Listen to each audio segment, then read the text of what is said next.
Hey everybody, this is Rustin with Metalholic and The Examiner. With us today, Zach and Phil from Whitechapel. How are you guys doing? Pretty good, man. Pretty You good. guys tore it up out there today. Thank you. It was great to see you. It's the first time I've actually had a chance to get to see you live, so pretty impressive set and everything. Mayhem, we're on 4th day. It seems to be doing really well so far this year. Sellouts and stuff like that. Oh, yeah. You got now. This is your guys' first year on. Oh, so second time. Second time. On Mayhem. We didn't know 9, I think. I was going to say it wasn't the last couple of years. So is this year any different for you guys? I mean, it's the exact thing we expected. You know, just what we experienced on the first one. You know, just lots of good food. You know, big shows. You know, hot. You know, nice weather. And this tour with Slipknot. You know, the guys that started. You know, were the first headliners of the first Mayhem, and pretty legendary. You know, and then you combine Slayer with that, who's done it before too, and you combine some of the biggest headliners together. It's just you know, pandemonium. It's great. Like the shows, I've watched Slipknot every single night. I've never got tired of it. I mean, they put on pretty much the best live performance I've ever seen. And, you know, of course, Slayer. I mean, that's just legendary, and you know, Motorhead too, and you know, all the bands are great. You know, and it's just a good, I guess, relaxed, you know, environment, but also very chaotic environment at the same time. If you don't want to be around the chaos, you can just go off somewhere else. You know, you guys just finished up your own headlining tour. How did that go for you? Good. I mean, we was advertising a new album, you know, and we hadn't released anything for it yet at the time, but the tour went great. You know, it's kind of we're still honing in on our I guess doing the headlining act to begin with, because it's always weird being a headlining band, and it's, you know, it's just like Slipknot's a master of their craft. You want to each time you headline, you have the chance to really do the production and everything. You want to grow and do it better every other time. So, I mean, that's kind of what headlining's doing for us anyway. And you know, the fans are always great. So. Now, when you get to play tours like this and shows like this with bands that are as legendary as Slayer, Anthrax, Motorhead, and of course Slipknot, what do you take away from them when you're watching them? As obviously you're watching as a fan, but as a musician, what do you take away from that? Tricks of the trade.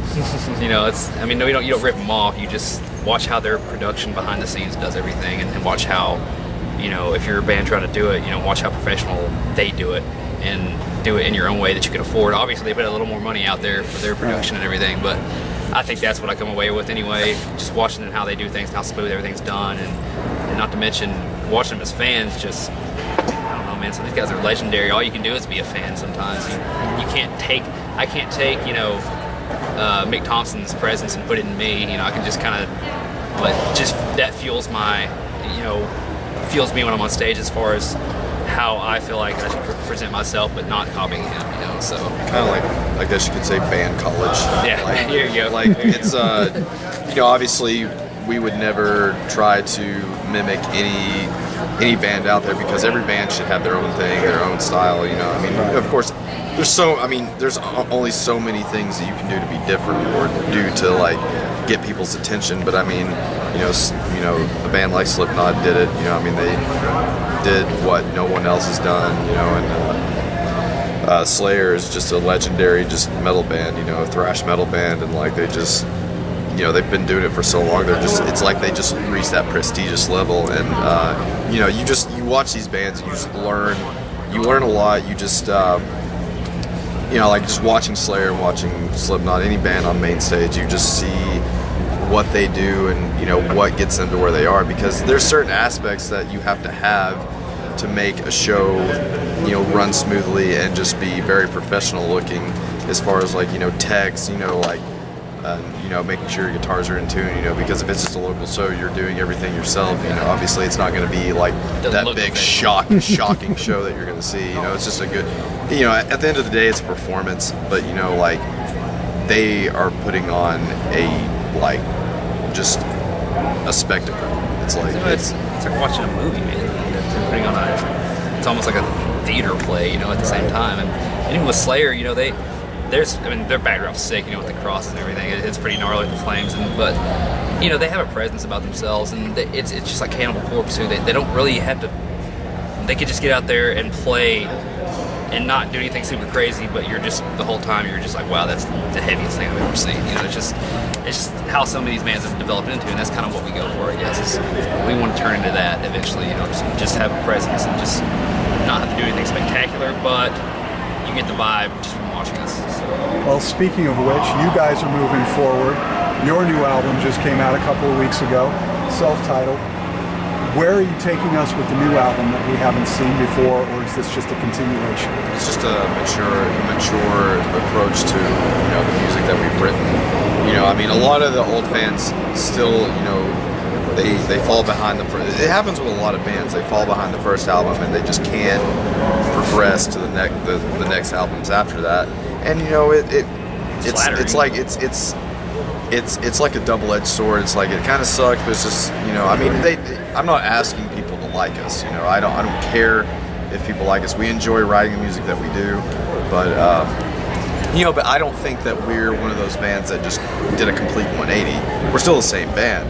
We're just getting older. We're just, you know, like we are all like, you know, getting in our late 20s now, and like we started back, you know, late teenage, you know, early 20s, and like, you know, time has flown by. Like it's, especially when you tour, it just like, I don't even remember being 23 anymore, 22, 24 years old. Like it's incredible just to see how fast time goes, and how, you know, at the same time, you know, there's bands that start and they just get absolutely just gigantic, but like, you know, we're just slowly climbing the hill. You know, that's baby fine steps. with us. You know, every album's taking baby steps.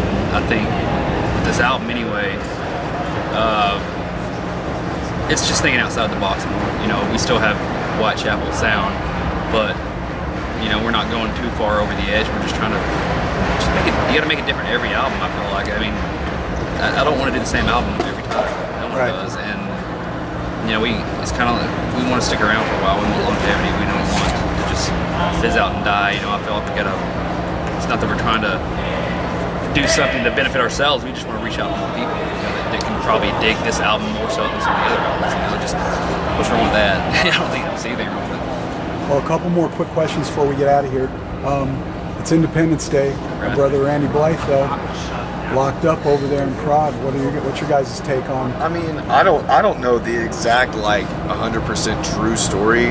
All I've ever heard was like some guy ran up on stage and Randy like pushed him off or something. Somebody said something, like I heard something for some reason about like a knife, and I was just like, no, like he's not gonna fucking do that. Like, and yeah, I mean, it's stupid, especially for something that happened 2 years ago. Like, I don't feel like Randy did not say, hey, come up here on stage. He did that on his own free will. Yeah, and it's just like, if you go out and do something, you know, commit a crime, and then you're going to point a finger at someone else, that's just, you have control of your own mind. If you let it go and you do something that you're not supposed to do, that's your bad. Especially, you know, being, you know, I guess legally over the 18 or older, you are responsible for your own actions, and he should not be held responsible for that. And especially for it being 2 years ago, it's like wow, I came back to the country and I get arrested for something that I allegedly did. You know, it's like obviously it's they a sat very on it waiting for it to stupid. come back. It's very stupid. The only thing, I've met the guy. He's like, no, he's a a super great nice dude. guy. The only thing I can see, you know, I agree everything with Phil 110%. The only thing I can see with them, you know, having a right to be upset about it is that was somebody's kid. They raised him, they loved him, and I understand where they're coming from in a sense, but I feel in the end this is going to be settled in a way that it wasn't intentional. Randy did not mean to kill that kid if that's the case. You know, if that's really what it came down to. There's no way he meant to.